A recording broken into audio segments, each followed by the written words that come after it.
ஐந்து கரத்தனை யானை முகத்தினை இந்தின் இளம்பரை போலும் எயிற்றனை நந்தி மகந்தனை ஞான கொழுந்தினை புந்தையில் வைத்தடி போற்றுகின்றேனே. நமக்கு ஜோதிட ஞானத்தையும் கிரியா யோகத்தையும் தந்த குருமார்களுக்கு நன்றி.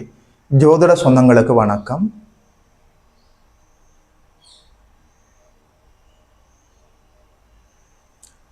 இன்றைக்கு இந்த பதிவில் 2026ஆம் ஆண்டு ஜூன் மாதம் ரிஷபம் ராசிக்காரர்களுக்கு என்னென்ன நற்பலன்கள் எல்லாம் நடக்க இருக்கிறதுன்னு சொல்லி பார்க்கலாம். இந்த மாதத்தில் பெரும்பாலான கிரகங்கள் இடப்பெயர்ச்சி அடைகின்றன. சனி பகவான், ராகு பகவான், கேது பகவானை தவிர மற்ற அத்தனை கிரகங்களும் இடப்பெயர்ச்சி அடைகின்றன. குறிப்பாக குறிஞ்சி மலர் பூத்தது போல 12 ஆண்டுகளுக்கு ஒரு முறை, தோராயமாக 12 ஆண்டுகளுக்கு ஒரு முறை தான் குரு பகவான் கடகத்தில் வந்து உச்சமடைய முடியும். குரு பயிற்சியும் இருக்கிறது. மற்ற கிரகங்களோடு சேர்த்து குரு பயிற்சி பலனையும் சேர்த்து சொல்ல வேண்டியதாக இருக்கிறது. இந்த ஆண்டிலேயே இந்த மாதம் தான் சற்று விசேடமான மாதம். முழுமையாக ஒரு ஆராய்ச்சி செய்து மிக துல்லியமான இந்த பலன்களை தந்திருக்கிறேன். சரியாக ஜோதிட சொந்தங்கள் இதை பார்த்து பயன்பெறலாம். இந்த மாதத்தில் செவ்வாய் பகவான் 12ஆம் இடத்தில் அமர்ந்திருக்கிறார். உங்களுடைய 7ஆம் அதிபதி விரையாதிபதி விரயஸ்தானத்திலேயே அமர்ந்திருக்கிறார். மாதத்தினுடைய 21ஆம் தேதி அளவில் ராசியிலே வந்து அமரப்போகிறார். ஆல்ரெடி ராசியிலே சூரிய பகவான் அமர்ந்திருக்கிறார். உங்களுக்கு தெரியும், சூரிய பகவான் மாதத்தின் நடுப்பகுதியில், அதாவது ஒவ்வொரு ஆங்கில மாதத்திலும் நடுப்பகுதியில் சூரிய பகவான் அடுத்த ராசிக்கு மாறி விடுவார், இடப்பெயர்ச்சி அடைந்து வருவார். இந்த மாதத்தில் 15ஆம் தேதி அளவில் சூரிய பகவான் தனஸ்தானத்தில் 2ஆம் இடத்திலே வந்து அமரப்போகிறார். 2ஆம் இடத்துல மாதத்தினுடைய தொடக்கத்தில் குரு, சுக்கிரன், புதன் எல்லோருமே அமர்ந்திருக்கிறார்கள். உங்களுடைய ராசிநாதன் தனஸ்தானத்தில் அமர்ந்திருக்கிறார். மாதத்தினுடைய 9ஆம் தேதி அளவில் கடகத்திலே வந்து குருவோடு வந்து சேர்ந்து விடுவார். குரு பகவான் மாதத்தினுடைய ஆரம்பத்தில் 2ஆம் தேதி அளவிலே கடகத்திலே வந்து உச்சமடைந்து விடுவார். குரு பகவான் உங்களுடைய 2ஆம் அதிபதியும் பூர்வ புண்ணியாதிபதியும், உங்களுடைய தனாதிபதியும் பூர்வ புண்ணியாதிபதியுமான புதன் பகவான் மாதத்தினுடைய பெரும்பாலான நாட்கள் 23ஆம் தேதி வரைக்குமே நல்லபடியாக 2ஆம் இடத்துல தனஸ்தானத்தில் அமர்ந்து விட்டு மாதத்தினுடைய 23ஆம் தேதிக்கு பிறகு கடகத்திலே வந்து குரு சுக்கிர தொடர்புகளோடு அதீத சுபத்துவத்தோடு இருக்க போகிறார். 4ஆம் இடத்துல சிம்மத்தில் கேது அமர்ந்திருக்கிறார். லாபஸ்தானத்தில் உங்களுடைய ஒரே ராஜயோகாதிபதி, உங்களுடைய தர்ம கர்மாதிபதி, நல்லபடியாக உங்களுடைய ஜீவனாதிபதி லாபஸ்தானத்தில் உச்சகுருவின் வீட்டில் உச்சகுருவின் பார்வையில் இருக்கிறார். 10ஆம் இடத்துல கும்பத்தில் ராகு இருக்கலாம். இயற்கை அசுபர்களுக்கு 3, 6, 10, 11ஆம் இடங்கள் வலிமையான இடங்கள், அற்புதமாக இருக்கிறது. அதாவது ரிஷபராசிக்காரர்களுக்கு உங்கள் வாழ்க்கைக்குள்ள மெல்ல மெல்ல மெல்ல மெல்ல இறைவனின் கருணை நல்லபடியாக செயல்பட்டு கொண்டிருக்கிறது. படிப்படியாக முன்னேறலாம் என்பதை இந்த மாத கிரக பயிற்சிகள் காட்டுகிறது. அப்படி ஒன்றும் பெரிய கெடுபலன்களாக இல்லை. முதல்ல ராசிநாதனை பார்க்கிற போது ராசிநாதன் நல்ல வலிமையாக இருக்கிறார். அதாவது மாதத்தினுடைய தொடக்கத்திலேயே குரு, புதன், சுக்கிரன் 3 பேரும் சேர்ந்து இருக்கிறார்கள். சுக்கிரனுக்கு இந்த மாதம் முழுவதுமே பெரும்பாலான நாட்களில் குருவோட தொடர்பு கிடைத்து கொண்டே இருக்கிறது. வலிமையாகத்தான் இருக்கிறார். இந்த குரு பயிற்சியின் காரணமாக குருவின் பார்வைகளால் 7ஆம் இடம், 9ஆம் இடம், 11ஆம் இடம் வலிமையாக செயல்பட போகிறது. 3ஆம் இடத்துல உச்சகுரு இருக்க போகிறார். 3, 9, 7, 11 எல்லாம் வலிமையாக செயல்படக்கூடிய அற்புதமான மாதம். கு என்றால் இருட்டு, ரு என்றால் எடுப்பது. ஒரு மனிதனுக்குள்ளே இருக்கிற அஞ்ஞானம் என்கின்ற இருளை அகற்றுபவர் குரு. மனித வடிவில் உங்களுடைய வாழ்க்கைக்குள்ள ஒரு குரு வருகிற போது நீங்கள் அவரை மனிதனாக பார்க்கக்கூடாது, ஒரு வாய்ப்பாக பார்க்க வேண்டும். குருவிடம் நீங்கள் முழுமையாக சரணாகதி அடைகிற போது உங்களுடைய அகங்காரம் மொத்தமாக காணாமல் போய்விடும். அகங்காரம் நொறுங்கி தூள் தூளாக நல்லபடியாக காணாமல் போய்விட்ட சூழல்ல குரு அருளும் இறை அருளும் நல்லபடியாக உங்கள் வாழ்க்கைக்குள்ள வந்துவிடும். குரு பார்த்தால் கூடி நன்மை, குரு பார்க்கிற போது கூடி தோஷங்கள் நிவர்த்தியாகும். குரு அருள் இருக்கிற போது இறை அருளும் கைகூடி வரும். குருவின் கருணை கிடைத்து விட்ட பிறகு ஆண்டவனை தேடி நீங்கள் ஆலயம் செல்ல தேவையில்லை. நீங்கள் இருக்கிற இடமே கோயிலாக இருக்கும். அற்புதமாக இருக்கிறது. குரு நல்லபடியாக உங்களுக்கு திருமணத்தை தருவார், பொருளை தருவார், அருளை தருவார், சுப மங்கள காரியங்களை நடத்தி தருவார், புத்திர பாக்கியத்தை தருவார், உடல் ஆரோக்கியத்தை தருவார், மன நிம்மதியை தருவார், வாழ்க்கைக்கான அத்தனை அமைப்புகளையும் நிறைவாக தருவார். அனைத்திற்கு மேலாக வீடு பேற்றை தருவார், முக்தியை தருவார், அல்டிமேட் லிபரேஷன் என்று சொல்வார்கள். பிறந்து இறந்து இந்த சம்சார சாகரத்தில் உழன்று கொண்டிருக்கக்கூடிய மானிட பந்தங்களுக்கு நல்லபடியாக விடுதலையை தருவார், முக்தியை தருவார். என்ன சொல்ல, எப்படி சொல்ல, அதாவது 12 ஆண்டுகளுக்கு ஒரு முறை தான் கடகத்திலே குரு வந்து உச்சமடைய முடியும். நல்லபடியாக உச்ச குருவின் பார்வையில் பாக்கியஸ்தானம் வலுவாக இருக்கிறது. நல்லபடியாக அனைத்து பாக்கியங்களும் கிடைக்க போகிறது. பாக்கியங்கள் கிடைப்பதில் இருந்த தடைகள் எல்லாமே விலக போகிறது. குருவுக்கு 3 சிறப்பு பார்வைகள் இருக்கிறது. அவர் இருந்த இடத்திலிருந்து 5ஆம் இடத்தை பார்ப்பார், 9ஆம் இடத்தை பார்ப்பார், 7ஆம் இடத்தை பார்ப்பார். 7ஆம் இடத்தை பார்க்கிற போது நல்லபடியாக கருணை நிறைந்த பார்வையாக இருக்கும். 9ஆம் இடத்தை அவர் பார்க்கிற போது நல்லபடியாக தெய்வீகமான பார்வையாக இருக்கும். 5ஆம் இடத்தை பார்க்கிற போது அதிர்ஷ்டங்கள் எல்லாம் உங்களுக்கு கொண்டு வந்து தரும். குருவனுடைய இருப்பும் அவருடைய பார்வைகளும் எப்போதுமே வலிமையாகத்தான் இருக்கும். குறிப்பாக குரு தான் இருந்த இடத்தை விட பார்த்த இடத்திற்கு அதிக நன்மைகளை செய்வார். ஆனாலும் இருந்த இடம் என்று சொல்கிற போது 2, 5, 7, 9, 11ஆம் இடங்கள் குரு இருப்பதற்கு அற்புதமான இடம், ஸ்தான பலமான இடம். இந்த அடிப்படையில் ரிஷபராசிக்காரர்களுக்கு அப்படி ஒன்றும் பெரிய கெடுபலங்கள் இல்லாமல் எல்லாமே நன்மையாக நடக்க காத்திருக்கிறது. குடும்ப பெண்கள், வேலைக்கு போகிற பெண்களுக்கு அப்படி இருக்கும். குடும்ப தலைவர்கள், சொந்த தொழில் செய்பவர்களுக்கு அப்படி இருக்கும். மாணவ கண்மணிகளுக்கு அப்படி இருக்கும். வயதான பெரியவர்களுக்கு அப்படி இருக்கும். நீங்கள் இந்த மாதத்தில் ஒரு முதலீடு செய்யலாமா, தொழிலில் முன்னேற்றமாக போகலாமா, நல்ல வருமானம் இருக்குமா, டிராவல்ஸ் பிளான், அதாவது ஏதாவது வெளிநாடுகளுக்கு செல்ல வேண்டிய பிளான் ஏதாவது வச்சிருக்கிறீங்களா, வருமானம் எப்படி இருக்கும், புதிதாக தொழிலை ஆரம்பிக்கலாமா, தொழிலில் முன்னேற்றமாக போகலாமா, திருமணத்தை நடத்தி பார்க்கலாமா, நிலையான சொத்துக்களை வாங்கலாமா, வண்டி வாகன யோகம் இருக்கிறதா, ஆபரண சேர்க்கை இருக்கிறதா, உறவுகளுக்கு உங்களுக்கு இடையில எப்படி இருக்கும், அனைத்திற்கு மேலாக உடல் ஆரோக்கியம் எப்படி இருக்கும், அனைத்தையுமே தெளிவாக பார்த்து விடலாம். ராசிநாதன் நல்ல வலுவாக இருக்கிறார். ராசிநாதனுக்கு எந்த தீய தொடர்புகளும் இல்லை. மாதத்தினுடைய ஆரம்பத்திலேயே குருவோடும் சேர்ந்து புதனோடும் சேர்ந்து சுக்கிரன் வலிமையாக இருக்கிறார். மாதத்தினுடைய ஆரம்பத்திலேயே தோராயமாக ஒரு 9ஆம் தேதி அளவிலே முதல் வாரத்திலேயே உச்ச குருவோடு சேர்ந்து 3ஆம் இடத்தில் வலிமையாக இருக்க போகிறார். உடல் ஆரோக்கியம், மன நிம்மதி, புத்தி கூர்மை, தைரியம், சமநிலை, தெளிவு, சமயோகித புத்தி, சகிப்புத்தன்மை, அத்தனை பாக்கியங்களும் கிடைக்க போகிறது. பாக்கியஸ்தானம் வலுவாக இருக்கிறது. 1ஆம் வீடு ராசிநாதன் வலுவாக இருக்கிறார். எப்போது ஒரு மனிதனுடைய ஜாதகத்தில் லக்னம், லக்னாதிபதி, ராசிநாதன் வலுவாக இருக்கிறாரோ அனைத்தையும் ஓவர் கம் பண்ணக்கூடிய புத்தி, சக்தி, திறமை, இறை அருள் எல்லாமே கைகூடி வந்து விடுமே.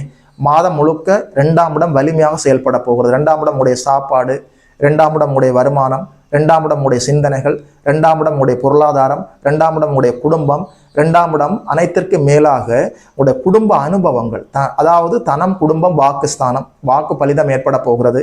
நீங்கள் சொல்வது நடக்க போகிறது. நல்லதே சிந்தித்து நல்லதே பேசுங்கள். சொல்வதெல்லாம், அதாவது வாக்கு பலிதம் ஏற்பட போகிறது. சொல்வாக்கும் செல்வாக்கும் அதிகரிக்கக்கூடிய அற்புதமான மாதம். குடும்பம் இல்லாதவர்களுக்கு குடும்பம் அமையும். வருமானத்தில் ஏற்ற தாழ்வுகளை சந்தித்து கொண்டிருந்தவர்கள் ஒரு உறுதியான நல்லதொரு வருமானத்தை பார்க்க போகிறீர்கள். கையில் காசு பணத்தை பார்க்க போகிறீர்கள். எப்போதெல்லாம் தனஸ்தானம் வலுவாக இருக்கிறதோ, ராசிநாதனே தனஸ்தானத்தில் வந்து அமர்ந்திருக்கிறாரோ, தனகாரகர் உச்சமடைந்து பாக்கியத்தை பார்க்கிறாரோ, உண்மையில சொல்றேன், காசு பணத்தை ரிஷப ராசிக்காரர்கள் கண்களால் பார்க்க போகிறீர்கள். நீங்கள் எதிர்பார்க்கிற இடத்திலிருந்து பணம் வருவதற்கான வாய்ப்புகள் குறைவு. எதிர்பார்க்காத இடத்திலிருந்து பணம் வருவதற்கான வாய்ப்புகள் அதிகம். 8ஆம் இடத்தை பெரும்பாலான நாட்கள் இந்த மாசத்துல சுபர்கள் வலுத்து பார்க்கிறார்கள். திடீர் பணவரவு, மறைமுக தனலாபம், நீங்கள் எதிர்பார்க்காத இடத்திலிருந்து எதிர்பார்க்காத தனவரவும் பணவரவும் வருவதற்கான எல்லா வாய்ப்புகளும் இருக்கிறது. பொருளாதாரத்துல, காசு பணத்துல இருந்த அசௌகரியங்கள் எல்லாமே அப்படியே விலக போகிறது. சரியாக இந்த வாய்ப்பை பயன்படுத்தி கொள்ளலாம். வார்த்தைகளுக்கு நல்ல அங்கீகாரம் கிடைக்கும். குடும்பம் கோயிலாக ஆக போகிறது. குடும்பத்துக்குள்ள குழப்பம் ஏற்படுத்தி கொண்டிருந்தவர்கள் இயல்பாக உங்களை விட்டு விலகி சென்று விடுவார்கள். குடும்ப பெண்களுக்கு மனம் முழுக்க மகிழ்ச்சி இருக்கும்.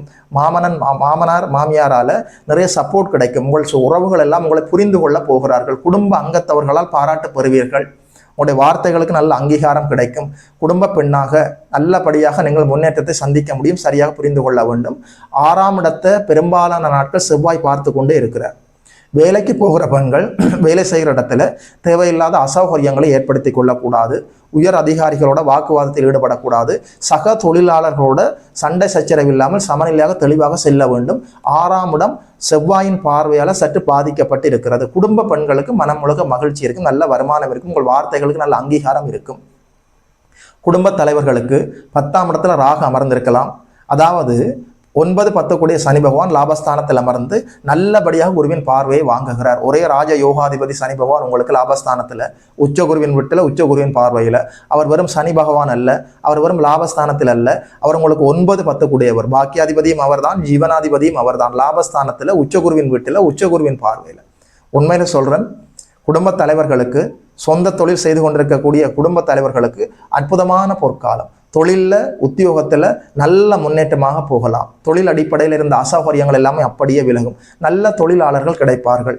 நண்பர்களால் நன்மை, கணவன் மனைவியால் நன்மை, காதலர்களால் நன்மை, தொழில் பங்குதாரர்களால் நன்மை, அக்கம் பக்கத்திலே இருக்கக்கூடியவர்களால் நன்மை, உறவுகளால் நன்மை. தொழிலில் நல்ல முன்னேற்றத்தை பார்த்து கை நிறைய நல்ல வருமானத்தை பார்க்கக்கூடிய அற்புதமான மாதம் குடும்ப தலைவர்களுக்கு அற்புதமாக இருக்குது. 3ஆம் இடம் வலிமையாக செயல்படுகிற போது, அதாவது தெய்வத்தால் ஆகாதென்னும் முயற்சிதன் மெய்வருத்த கூலி தரும். முயற்சி உடையோர் இகழ்ச்சி அடையார். நன்றும் தீதும் பிறர் தர வாரா. நல்லதோ கெட்டதோ உங்களுக்கு நீங்கள் செய்வது தானே சரியாக புரிந்து கொள்ள வேண்டும். 3ஆம் இடத்துல உச்சகுரு அமர்ந்திருக்கிற போது புதிய முயற்சிகள், கடின முயற்சிகள், விடாமுயற்சிகள், சொந்த முயற்சிகள் எல்லாம் வெற்றி தரும். நல்லபடியாக ஒரு முதலீடு செய்யலாம். தொழிலை விருத்தியாக முன்னேற்றமாக கொண்டு போகலாம். புதிய தொழில் கிளைகளை ஆரம்பிக்கலாம். சனி பகவான் தானே வேலைக்காரன்.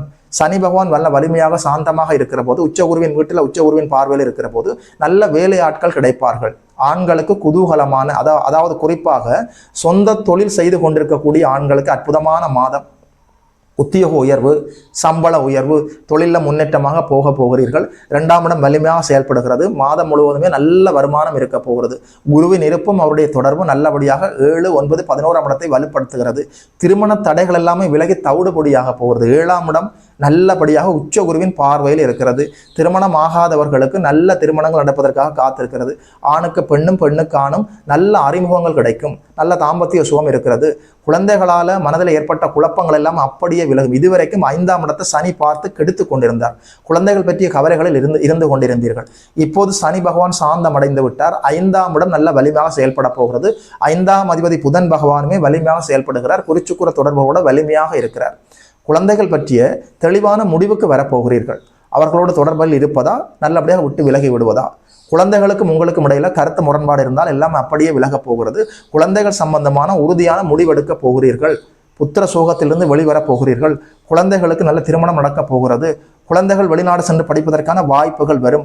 குழந்தைகள் நல்லபடியாக கல்வியில் முன்னேற்றமாக போகலாம். உங்கள் குழந்தைகளுக்கு கை நிறைய சம்பளத்துடன் நல்ல வேலை கிடைக்கும். குழந்தைகளுடைய உடல் ஆரோக்கியம் மேம்படும். குழந்தைகளுடைய புத்தி கூர்மை வெளிப்படும். 5ஆம் இடம் இயல்பாக செயல்படுகிற போது அதிர்ஷ்டம் செயல்படும், புத்தி கூர்மை செயல்படும், பாக்கியம் செயல்படும், குலதெய்வ ஆசீர்வாதம் செயல்படும். இறை அருளுக்கு பஞ்சம் இல்லையே. பாக்கியஸ்தானமும் 5ஆம் இடமும் நல்ல வலிமையாக செயல்படுகிற போது இறை அருளுக்கு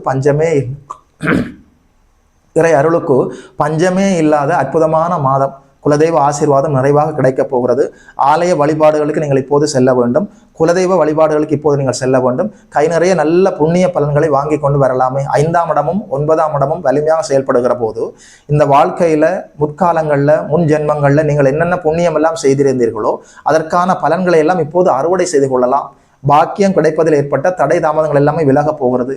உங்களுக்கு ஒரு திருமணம் நடப்பது நல்லதொரு பாக்கியம். கை நிறைய சம்பளத்தோட நல்ல வேலை கிடைப்பதொரு பாக்கியம். தொழிலில் முன்னேற்றமாக போவதொரு பாக்கியம். புத்திர பாக்கியங்கள் கிடைப்பதொரு பாக்கியம். அதாவது உங்கள் வார்த்தைகளுக்கு நல்ல அங்கீகாரம் கிடைப்பது நல்ல பாக்கியம். கை நிறைய நல்ல வருமானம் வருவது ஒரு பாக்கியம். பொருளாதாரத்தில் முன்னேற்றமாக போவது ஒரு பாக்கியம். ஊரே உங்களை நல்லபடியாக கொண்டாடுவது ஒரு பாக்கியம். பாக்கியங்கள் எல்லாம் கிடைக்க போகிறது. மருத்துவத்தின் மூலம் நமக்கு ஒரு குழந்தை வேண்டும் என்று ஏதாவது விருப்பங்களில் ஈடுபட்டு கொண்டிருந்தால் இப்போது நீங்கள் மருத்துவத்தில் ஈடுபடலாம். குழந்தை செல்வம் வருவதற்கான எல்லா வாய்ப்புகளும் கிடைக்கிறது. நல்லபடியாக இந்த மாதத்தை சரியாக நீங்கள் பயன்படுத்தி கொள்ள வேண்டும். 1ஆம் இடம், 2ஆம் இடம், 3ஆம் இடம், 7ஆம் இடம், 9ஆம் இடம், 11ஆம் இடம் எல்லாமே வலுவாக செயல்பட போகிறது. 8ஆம் இடம் திடீர் அதிர்ஷ்டத்தை கொண்டு வந்து தரும். உங்கள் பெயருக்கு ஏற்பட்ட களங்கம் எல்லாமே அப்படியே விலகும். உடல் ஆரோக்கியம் மேம்படும். என்ன இருந்தாலும் வயதான பெரியவர்கள் 4ஆம் இடத்துல கேது அமர்ந்திருக்கிறார். 4ஆம் அதிபதி சூரிய பகவான் நல்லபடியாக சுக்கிரனுடைய வீட்டில் சுபத்துவமாக இருந்தாலும் மாதத்தினுடைய நடுப்பகுதிக்கு பிறகு 15ஆம் தேதி அளவில் நல்லபடியாக மிதுன வீட்டில் வந்து அமர்ந்து சுபத்துவமாக இருந்தால் 4ஆம் இடத்துல கேது அமர்ந்திருக்கிறார். வயதான பெரியவர்கள் வேளைக்கு சரியான நேரத்தில் உணவு பழக்க வழக்கத்தை எடுத்துக்கொள்ள வேண்டும். அதே நேரத்தில் மருந்து மாத்திரைகளை சாப்பிட்டு கொள்ள வேண்டும். உடல் ஆரோக்கிய விடயம் சம்பந்தமாக சின்னதாக உடற்பயிற்சிகள் செய்வது, யோகா தியானம் செய்வது, மெடிடேஷன் செய்வது இவற்றை சரியாக பார்த்து கொள்ள வேண்டும். அப்படி ஒன்றும் கைமறி போகாது. 4ஆம் அதிபதி சுபத்துவமாக இருந்தாலும் 4ஆம் இடத்துல கேது அமர்ந்திருக்கிறார். உடல் ஆரோக்கிய விஷயத்தில் வயதான பெரியவர்கள் அலட்சியமாக இருக்கக்கூடாது. ராசிநாதன் வலுவாக இருக்கிறார். பாக்கியஸ்தானமும் பாக்கியாதிபதியும் ஒரே நேரத்தில் உச்சகுருவின் பார்வையில் இருக்கிறார்கள். நல்லபடியாக தர்ம கர்மாதிபதி சனி பகவான் லாபஸ்தானத்தில் உங்களுடைய ராஜ யோகாதிபதி உச்சகுருவின் பார்வையில் இருக்கிறார். 8ஆம் இடத்தை பெரும்பாலான கிரகங்கள் சுப கிரகங்கள் பார்த்து கொண்டே இருக்கிறது. 7ஆம் இடம் வலிமையாக இருக்கிறது. 7ஆம் அதிபதி 12ஆம் இடத்தில் மறைந்திருக்கிறார். நண்பர்களால் செலவு, கணவன் மனைவியால் வாழ்க்கை துணையால செலவு, காதலன் காதலியால செலவு, சகோதரர்களால் செலவு ஏற்பட போகிறது. அசுப செலவுகளாக இல்லாமல் பார்த்து கொள்ளுங்கள். வெளிநாடு செல்ல வேண்டும் என்ற கனவோடு காத்து கொண்டிருப்பவர்கள் 12ஆம் இடத்துல செவ்வாய் அமர்ந்திருக்கிறார். மாதத்தினுடைய முற்பகுதி ஒரு தோராயமாக ஒரு 21ஆம் தேதி வரைக்குமே வெளிநாடு செல்லக்கூடிய அமைப்புகளில் அவசரப்பட வேண்டாம். மாதத்தினுடைய பிற்பகுதியில் வெளிநாடு செல்வதாக இருந்தால் பிற்பகுதியில் வைத்துக் கொள்ளலாம். எது எப்படி இருந்தாலும் வித்யாகாரகன் புதன் நல்ல வலிமையாக இருக்கிறார். மாணவ கண்மணிகள் கல்வியில முன்னேற்றமாக போகலாம். 4ஆம் இடம் ஆரம்ப கல்வி கற்றுக்கொண்டிருக்கக்கூடிய மாணவர்கள் சோம்பேறித்தனம் இல்லாமல், மறதி இல்லாமல், பிடிவாதம் இல்லாமல் சற்று உஷாராக எழுந்து படிக்க வேண்டும். உயர் கல்வி கற்றுக்கொண்டிருக்கக்கூடிய மாணவர்களுக்கு பொற்காலமாக இருக்கிறது. பாக்யஸ்தானத்தை குரு, புதன், சுக்கிரன் 3 மாபெரும் சுபர்கள் வலுத்து பார்க்கிறார்கள். உண்மையில சொல்றேன், நல்ல மதிப்பெண்களை வாங்க போகிறீர்கள். டிகிரி எல்லாமே கைக்கு வரப்போகிறது. வெளிநாடு சென்று படிப்பதற்கு உயர்கல்வி கற்றுக்கொண்டிருக்கக்கூடிய மாணவர்களுக்கு ஒரு வாய்ப்பு வந்திருக்கிறது. சரியாக இந்த வாய்ப்புகளை பயன்படுத்தி கொள்ளலாம்.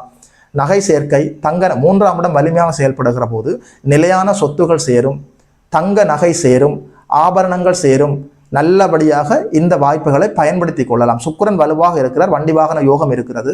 ஆனாலும் 4ஆம் இடத்துல கேது அமர்ந்திருக்கிறார். தசாபுத்திகளை ஒரு தடவை செக் பண்ணி பார்த்து வண்டி வாகனத்தை வாங்குவதா இல்லையா என்பதை நீங்கள் தீர்மானித்துக் கொள்ளலாம். வீடு வாங்குவது, வீடு கட்டுவதும் அதே அமைப்பில் தான் இருக்கிறது. சுக்கிரன் வலிமையாக இருக்கிறார். புதனோடும் குருவோடும் இந்த மாதம் முழுக்க வலிமையாக பயணித்துக் கொண்டிருக்கிறார். சுக்கிரன் வலிமையாக இருக்கிற போது வீடு வாகனம், வண்டி வாகனம் இந்த யோகம் எல்லாம் இருக்கிறது. 4ஆம் இடத்துல கேது அமர்ந்திருக்கிறார். அதனால நீங்கள் நம்பி வாங்கிவிட அந்த வாகனம் உங்களுக்கு பழுதுவதற்கான ஒரு வாய்ப்பு இருக்கிறது. பணத்தை கொடுத்து ஏமாறுவதற்கு ஒரு வாய்ப்பு இருக்கிறது. 12ஆம் இடத்துல செவ்வாய் அமர்ந்திருக்கிறார். ஏதாவது அசுப செலவுகளாக ஆகிவிடும். வண்டி வாகனம் வாங்குவது, வீடு வாங்குவதாக இருந்தால், நிலம் வாங்குவதாக இருந்தால் தசாபுத்திகளை செக் பண்ணி பார்த்து வாங்கிக் கொள்ளலாம். திருமணத்தில் இருந்த தடை தாமதம் எல்லாமே விலகி அப்படியே தவிடு பொடியாகும். 7ஆம் இடம் நல்ல வலிமையாக இருக்கிறது. மனம் நிறைந்த கணவன், நல்ல வரம், அதாவது நல்ல வரன் அறிமுகமாகி ஆணுக்கு பெண்ணும், பெண்ணுக்கு ஆணும் திருமண வாய்ப்புகள் கைகூடி வரப்போகிறது. 11ஆம் இடம் வலிமையாக செயல்படுகிற போது ஏதோ சில காரணங்களால முதல் திருமணம் தோல்வி அடைந்தவர்கள் 2ஆம் திருமண வாய்ப்புக்குள்ள நுழைய காத்திருப்பவர்களுக்கு நல்ல வரன் கிடைக்க போகிறது. திருமண தடைகள் எல்லாமே அப்படியே விலகி தவிடு பொடியாகும். சரியாக இந்த வாய்ப்புகளை பயன்படுத்தி கொள்ளலாம். 11ஆம் இடம் உச்சகுருவின் பார்வையில் இருக்கிற போது போட்டி பந்தயங்களில் நீங்கள் கலந்து கொண்டு வெற்றி வாகை சூட முடியும். 11ஆம் இடம் லாபஸ்தானம், ஆதாயஸ்தானம், வெற்றி ஸ்தானம், மூத்த சகோதரர்களை குறிக்கக்கூடிய ஸ்தானம், 2ஆம் திருமண வாய்ப்பை குறிக்கக்கூடிய ஸ்தானம். 7ஆம் இடம் உங்களுடைய பார்ட்னர்ஷிப், சோஷியல் ஐடென்டிட்டி, ரிலேஷன்ஷிப் எல்லாமே 7ஆம் இடம் தானே. உண்மையில சொல்றேன், சொந்த பந்தங்களால, நண்பர்களால, காதலன் காதலியால, வாழ்க்கை துணையால, அறிமுகமாகக்கூடிய மனிதர்களால, அக்கம் பக்கத்தில் இருக்கக்கூடியவர்களால, உங்களோட ரிலேஷன்ஷிப்பால எல்லா நன்மைகளும் உங்களுக்கு நடக்க காத்திருக்கிறது. அவர்களுக்காக சந்தோஷமாக நீங்கள் எதையாவது செலவு செய்து அதனால ஆனந்தப்பட போகிறீர்கள். உறவுகளுக்கும் உங்களுக்கும் இடையில இருந்த கருத்து வேற்றுமைகள் எல்லாம் அப்படியே விலகக்கூடிய அற்புதமான மாதமாக இருக்கிற இந்த வாய்ப்புகளை சரியாக பயன்படுத்தி கொள்ளலாம். உங்கள் சகோதரர்களுக்காக சந்தோஷமாக நீங்கள் செலவு செய்ய போகிறீர்கள். சகோதர ஒற்றுமை அதனால் அதிகரிக்க போகிறது. இந்த வாய்ப்பை சரியாக பயன்படுத்தி கொள்ள வேண்டும். அப்படி ஒன்றும் கைமீறி போகாமல் குடும்ப பெண்கள், வேலைக்கு போகிற பெண்கள், குடும்ப தலைவர்கள், மாணவ கண்மணிகள், வயதான பெரியவர்கள் என்று சொல்லி அவரவர் வயது வாழ்க்கைக்கேற்ப எல்லா நன்மைகளும் நடக்கும். எந்தெந்த விடயத்தில் நீங்கள் உஷாராக இருக்க வேண்டும் என்று சொன்னால், உடல் ஆரோக்கிய விஷயத்தில் சற்று உஷாராக இருக்க வேண்டும். அசுப செலவுகள் விஷயத்தில் சற்று உஷாராக இருக்க வேண்டும். பயணங்கள் ஏதாவது செல்வதாக இருந்தால் மாதத்தினுடைய 21ஆம் தேதிக்கு பிறகு வைத்துக் கொள்ளுங்கள். அதுதான் உங்களுக்கு சாதகமாக இருக்கும். 12ஆம் இடத்துல செவ்வாய் அமர்ந்து கொண்டே இருக்கிறார். ராசியில இந்த மாதம் முழுவதுமே முதல்ல சூரியன் அமர்ந்திருக்கிறார். அதன் பிறகு செவ்வாய் வந்து அமரப்போகிறார். அடிக்கடி கோபம் வரும். கோபம் வருகிற போது வார்த்தைகளை விட்டுவிட வேண்டாம். சற்று தண்ணீர் குடித்து விட்டு அமைதியாக இருங்கள். அதாவது கோபம் வருகிற போது எதையும் பேசக்கூடாது. அமைதியாக இருந்து விட்டாலே அந்த வினாடியை மெல்ல கடந்து வரலாம். எது எப்படி இருந்தாலும் ராசிநாதன் வலிமையாக இருக்கிறார். பாக்யஸ்தானமும் பாக்கியாதிபதியும் உச்சகுருவின் பார்வையில் இருக்கிறது. உங்களுடைய ஒரே ராஜ யோகாதிபதி சனி பகவான் லாபஸ்தானத்தில் உச்சகுருவின் பார்வையில் இருக்கிறார். அப்படி ஒன்றும் கைமறி போகாது. பூர்வ புண்ணியம், பாக்கியம், ராசி, 3ஆம் இடம், 2ஆம் இடம், 7ஆம் இடம், 8ஆம் இடம், 9ஆம் இடம் எல்லாமே வலுவாக செயல்படக்கூடிய அற்புதமான யோக மாதமாக இருக்கிறது. இந்த வாய்ப்புகளை எல்லாம் ரிஷபராசிக்காரர்கள் சரியாக பயன்படுத்திக் கொள்ள வேண்டும். புதனுடைய துறையிலே நீங்கள் செயல்பட்டு கொண்டிருந்தால், சுக்கிரனுடைய துறையிலே நீங்கள் செயல்பட்டு கொண்டிருந்தால், சனியனுடைய துறையிலே நீங்கள் செயல்பட்டு கொண்டிருந்தால் கூடுதல் லாபங்கள் உங்களுக்காக காத்திருக்கிறது. சனியனுடைய துறை என்று சொல்கிற போது பெட்ரோல், மண்ணெண்ணெய், குடிக்கக்கூடாத திரவங்கள் விற்பனை, அதாவது கிளீனிங் பொருட்கள் விற்பனை, மரத்தளபாடங்கள் விற்பனை, இரும்பு கடை வைத்திருப்பவர்கள், காய்லாங்கடை வைத்திருப்பவர்கள், அதே நேரத்தில் இந்த மதுபான கடை வைத்திருப்பவர்கள், கல் மண் ஏற்றி இறக்குபவர்கள், வீதி பணி செய்பவர்கள் எல்லோருக்குமே அதிக லாபங்கள் கிடைக்கும். சுக்கிரனுடைய துறை என்று சொல்கிற போது ரெஸ்டாரண்ட், டெக்ஸ்டைல்ஸ், டிராவல்ஸ், வண்டி வாகனம் எடுத்து டிராவல்ஸ் நடத்துபவர்கள், சாப்பாட்டு கடை வைத்திருப்பவர்கள், துணிக்கடை நடத்துபவர்கள், சினிமா துறையில் இருப்பவர்களுக்கு அதிக லாபங்களும் நன்மைகளும் உங்களுக்காக காத்திருக்கிறது. புதனுடைய துறை என்று சொல்கிற போது ஐடி துறை, பேசி பிழைப்பவர்கள், மீடியா துறை, பத்திரிகை துறை, செல்போன் கடை வைத்திருப்பவர்கள், பண முதலீடு இல்லாமல் செய்யக்கூடிய அத்தனை தொழிலும் புதன் தானே. புதன் நல்ல வியாபாரி. Auditing, accounting, teaching, banking, marketing இது போன்ற அடிப்படையில் நீங்கள் செயல்பட்டு கொண்டிருந்தால் கூடுதல் நன்மைகளும் லாபங்களும் உங்களுக்கு நடக்க காத்திருக்கிறது. அப்படி ஒன்றும் கைமீறி போகாத தர்ம கர்மாதிபதி யோகங்கள் செயல்படக்கூடிய, ராசிநாதன் வலிமையாக செயல்படக்கூடிய, பூர்வ புண்ணியமும் பாக்கியமும் நல்லபடியாக செயல்படக்கூடிய அற்புதமான மாதமாக இருக்கிறது. இந்த வாய்ப்புகளை எல்லாம் சரியாக பயன்படுத்தி கொண்டு ரிஷப ராசிக்காரர்கள் வாழ்வில் வளர வேண்டும், மலர வேண்டும் என்று வாழ்த்துகிறேன். வாழ்த்துக்கள். 2026 ஜூன் மாதம் ரிஷபம் ராசிக்காரர்களுக்கு இந்த பலன்களை எல்லாம் சொன்னதுல ஒரு ஜோதிடனாக எனக்குமே மட்டற்ற மகிழ்ச்சி. யோகி மதன் அஸ்ட்ரோ சென்டர் யூடியூப் சேனலை சப்ஸ்கிரைப் செய்திருக்கின்ற அனைத்து தோழர்களுக்கும் தோழிகளுக்கும் என் மனப்பூர்வமான நன்றிகள். பார்த்தவர்கள் உங்களுடைய நண்பர்களோடும் உறவினர்களோடும் பகிர்ந்து கொள்ளுங்கள். இதுபோல இன்னும் ஒரு அற்புதமான வீடியோவில் சந்திக்கிறோம். நமஸ்காரம்.